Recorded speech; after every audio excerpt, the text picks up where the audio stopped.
He was very nervous because of the container he was carrying. His eyes, which were normally dull, now showed strong feeling. How could they treat him with disrespect? He was ready to face whatever happened. After walking around for some time, he found just the right place, a hallway where not many people walked. He carefully spread the oil he had brought over the ground. Did you think I would do this by myself? A week before, he had been walking unsteadily and started a fight with someone for no reason. He was hurt badly in the fight and taken to the hospital. When he woke up, he told the doctor to stop helping him because he didn't have any money. He remembered the way the doctor looked at him then, as if he were completely helpless. He was very angry at that doctor. The details of the doctor's face weren't as clear anymore, but he would never forget that look. He decided he wanted to get even, and that's why he came back to the hospital. Growing old wasn't something he had ever planned for. After checking every room carefully, he poured the last of the fuel over his head. I'm going down, and I'm taking you with me, he said angrily. He knew he couldn't burn the whole hospital, because it was so big, but he could still hurt some people before he went. If the doctor was involved too, that would have been the worst part. But he wasn't worried about that right now. Big debts from gambling had caused many problems in his life, but he didn't plan to hide or give up like some others. He tossed the empty container aside, and took out a lighter. One quick movement, one little spark, and this boring life would be finished. He got ready to act, but then he felt a cold wind. A wind. Something didn't seem right, so he looked around. How could there be wind in a hallway with no windows? What was happening? Suddenly, his hand wasn't touching anything at all. He was holding empty air. He looked down and noticed the lighter was gone. That was strange. He looked around on the floor to see if it had fallen, but he couldn't find it anywhere. Where did it go? He frowned and looked up, trying to figure out what had happened. He saw something large and dark standing before him. It was a bug with hands and feet. The man was very surprised. The bug quickly put its hand over the man's mouth before he could yell. Nump. The bug let out a quiet laugh. Then it raised its other hand, and pointed to its lips, telling the man to be quiet. Quiet. The soldier needed to stop this man from making trouble, because the young woman the king asked him to protect was sleeping close by. The man trying to start a fire struggled, but the soldier didn't even move. Ugh. Mumph. The soldier's strong jaws seemed to shine in the frightened eyes of the man he was holding. Why was this fight happening at level 100? Jinwoo thought about how his abilities had suddenly become better, as he drove back to the guild building. It hadn't happened when he reached level 100. He thought big changes would occur at level 100, but his special skills actually improved at level 100. He thought about many ideas and decided on two that seemed most possible. The first idea was about the number 1. 1 often means new beginnings, so perhaps something changed with his abilities when his overall level reached 101. Otherwise Jinwoo looked serious. He really hoped that wasn't true. Maybe it was because his job changed at level 51. That meant his skills might have been improved after gaining 50 levels. If he was right, his next improvement wouldn't happen until he reached level 50. He had been leveling up quickly lately, so he hoped the first idea was correct. He could see the building with the guild office, and he drove into the parking garage below. Jinwoo was alone in Bungo, the van belonging to the Achin Guild. Jinhyo had stayed near the entrance to finish some tasks. The battle was over, but they still needed to give the items they found to the people who would sell them. Jinhyo had reached out to them at the beginning, so he wanted to finish the job. I can handle it, sir. Jinwoo could almost hear the excitement in Jinhyo's voice. He wondered if Jinhyo was doing well. It was good that the vice president was working hard, but maybe they should also hire people with more experience. Jinwoo decided to do that as he drove out of the parking lot. Wait a minute. The hunter noticed someone he knew walking toward the building. She also saw Jinwoo. Oh, Haseen stopped walking, looking surprised to see him. She took a few steps backward, then turned and ran away. That was strange. He didn't understand why she was running. Could she really get away from him? Who did she think he was? Jinwoo really wanted to win, so he ran as fast as he could using his special speed. Everything seemed to slow down, but the world around him moved quickly as he ran. He reached Hydran very quickly. He knew if he touched her too hard, or even bumped into her, she might get hurt. So Jinwoo jumped high into the air, and turned around to face her while he was still in the air. He stopped right in front of her. Her way to escape was blocked, and Hyan stumbled back. Jinwoo held her shoulders tightly. Ash! The chase between the two top hunters ended right there. Hayan couldn't meet Jinwoo's gaze. He asked gently, "Why did you run as soon as you saw me?" She didn't answer, and if she wanted to run, why did you even come here?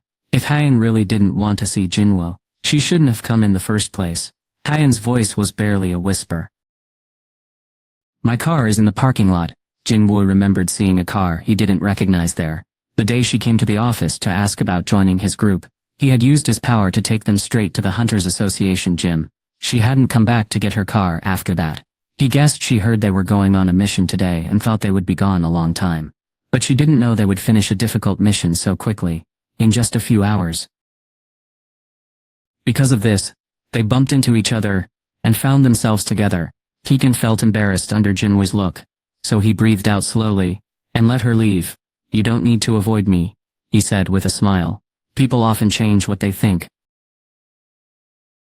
It just happens. People can change their minds quickly, losing interest in things as fast as they become excited. There wasn't any point in avoiding people like that, even though Jinwoo tried to comfort her. Hayden didn't say anything, or look up. Maybe she didn't want to talk right now. She might have been upset after the other person bothered her. Okay, well he started to leave, but Hayden quickly grabbed his sleeve. What is it? Hayden could almost see him wondering what she wanted to say, as he waited for her to speak. Hayan was nervous, but she finally asked, "Can I talk to you for a moment?" The woman who had run away from him wanted to speak now. Seeing his confused look, Hayan quickly added, "Hunter Byung-go, Min asked me to tell you something." Jinwoo looked surprised to hear that name. To me, Hayden's head moved up and down. He had something to tell you about your powers. There was no way that could be true. Jinwoo had never met Hunter Min when he was alive.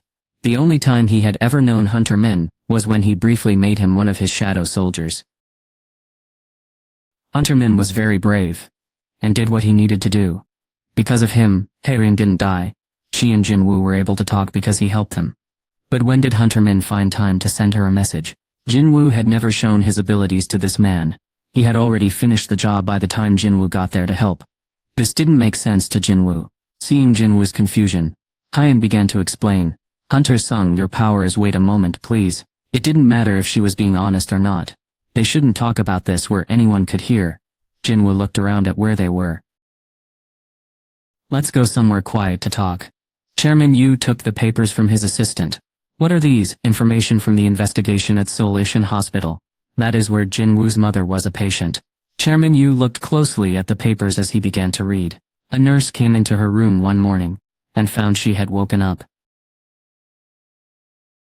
Hunter Sung was with her. Something else was strange. The hospital suggested a careful look at her health, but Hunter Sung wanted her to leave. Chairman Yu shook his head. This didn't seem right. Hunter Sung always took care of his mother, and had even done dangerous work to earn money for her medical care. He wanted her released without a checkup first. It should have been the other way around. That meant Hunter Sung already knew his mother would get better. But how did he know? Chairman Yu's face showed more and more worry as he kept reading.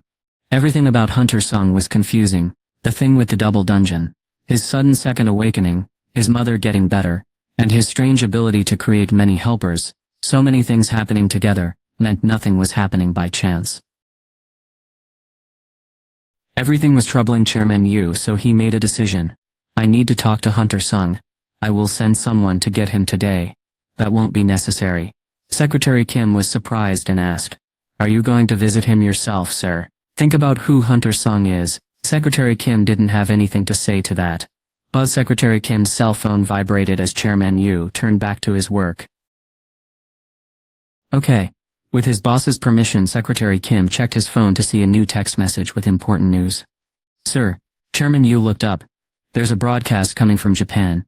Would you like to watch it? Secretary Kim didn't usually bother people with unimportant things. So if he mentioned it, it must be something serious.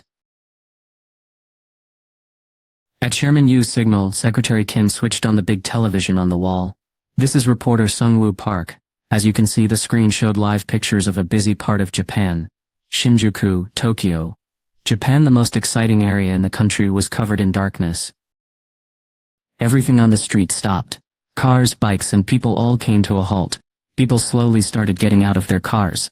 Even though there was a lot of traffic, Nobody honked their horns, or shouted at other drivers. It was like the whole neighborhood was acting strangely, as if something had taken over. Everyone stared at the same thing. Oh no, my goodness, a huge gate appeared in the air, blocking out the sky. People were scared by how incredibly large it was. Almost as tall as the tallest buildings. The busy street became quiet and uncomfortable. The room where the Prime Minister worked felt heavy and tense. Crash! The Prime Minister was so angry that he threw the TV remote, and the screen cracked. Prime Minister. His assistants quickly stood up, but they sat back down when he gave them a stern look. What does the Hunters Association say about this? Shigeo Matsumoto, the leader of the Hunters Association of Japan, sadly lowered his head. He looked very tired since he came back from Korea. The Prime Minister's face grew serious. Oh no, a scary portal had opened in the middle of the city, but the organization meant to protect them wasn't able to handle it. What do you mean the organization doesn't have a plan for a very dangerous portal appearing right in Tokyo? The country's leader asked angrily.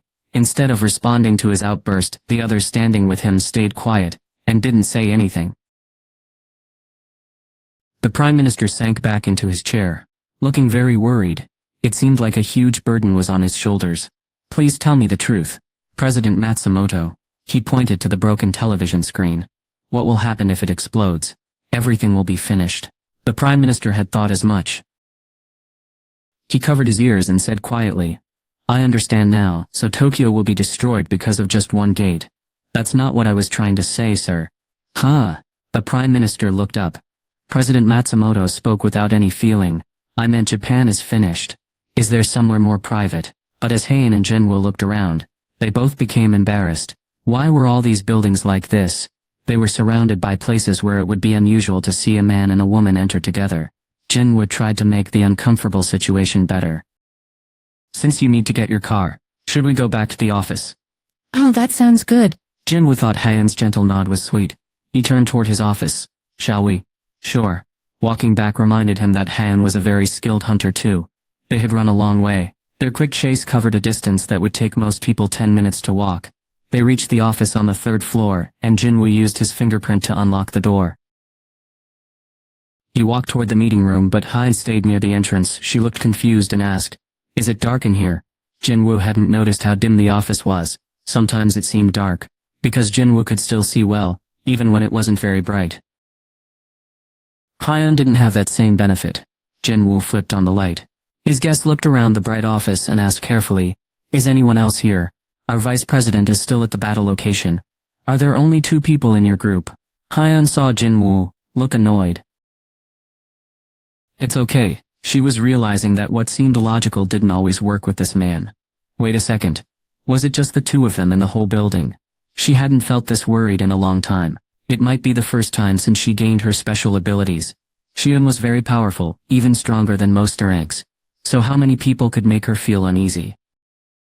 Her heart started beating faster when someone suggested they go somewhere peaceful.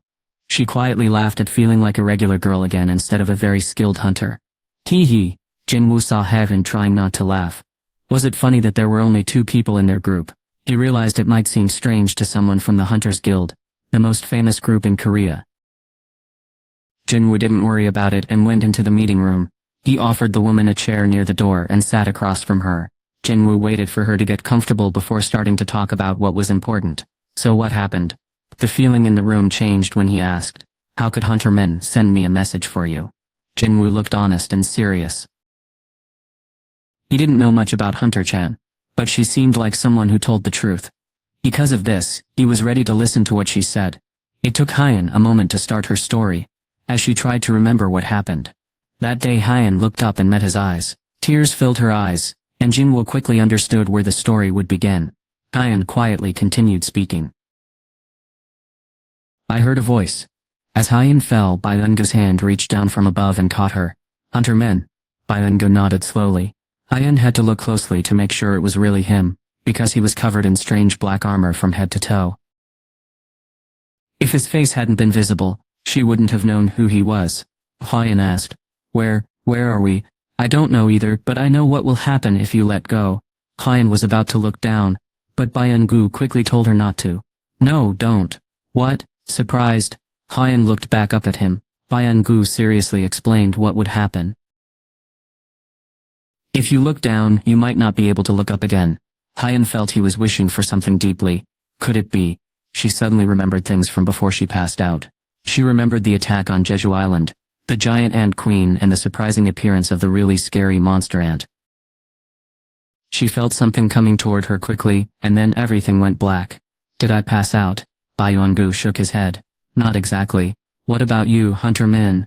Byung-gu didn't reply. We don't have much time, so let's get straight to the point. This might be his last chance. If he didn't tell her now, his message would be lost. He said quickly, please tell this to Hunter Song. Hunter Song. Hyun was confused by the sudden change in subject.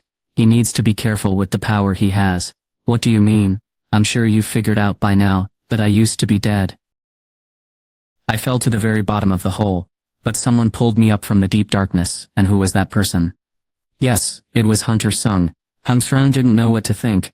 Jinwoo was a strong hunter, but could he bring someone back to life? Hung Sung slowly told his story. I didn't feel like myself anymore. I knew who I was again, but it felt like I would do absolutely anything he wanted. It was like I was a very loyal helper, whose only job was to please him. I had a hard time understanding everything that had happened. It was easy to see who Byung-gu meant. I was really scared but also very excited about that idea. Byung-gu looked upset. Please tell Hunter Sung. He looked serious. His abilities are stronger and more dangerous than he realizes. He needed to know. Byung-gu remembered the strange thing he saw when he first became a shadow soldier. He saw many thousands, maybe even millions of soldiers wearing black armor standing behind him, quietly waiting for their king to tell them what to do.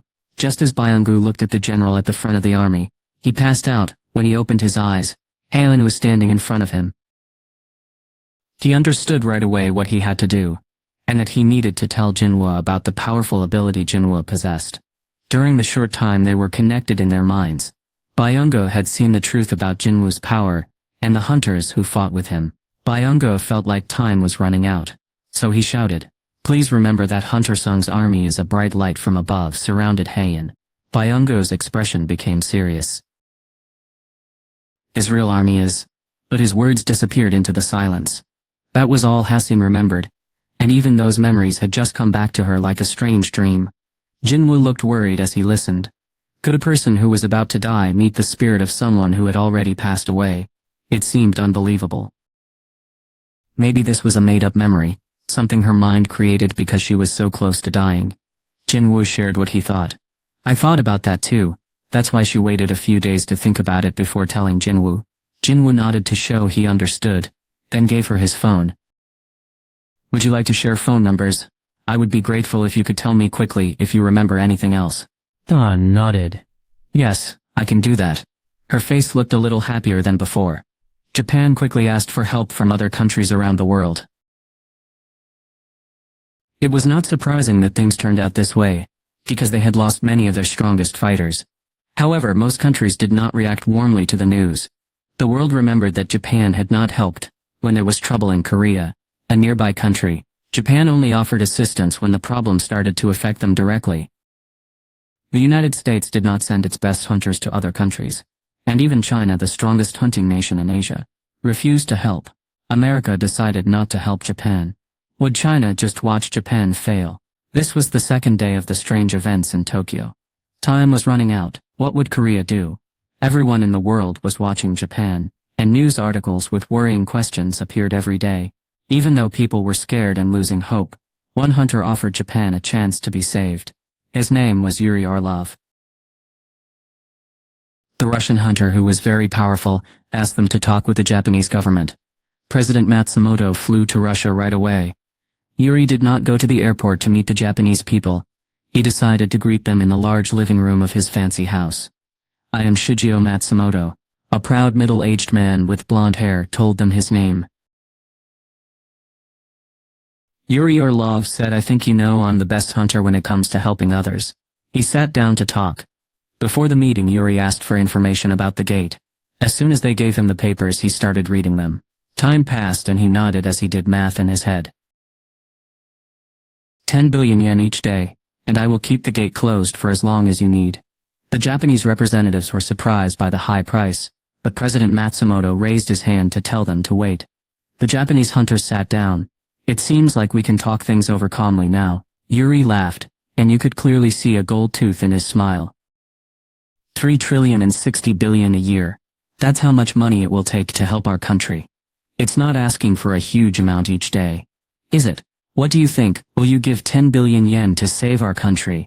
Or will you let it struggle because that seems like too much money? The richest person in the world had a little over 100 trillion yen, so 3 trillion yen a year was still a lot of money. But it was a small price to pay to protect our country. President Matsumoto made a decision. We can pay your fee. Good. I will sign the contract, and you can give me the bonus for signing. Before that, Yuri stopped telling his worker to bring the contract and looked at President Matsumoto. President Matsumoto asked nicely for something from the confident hunter.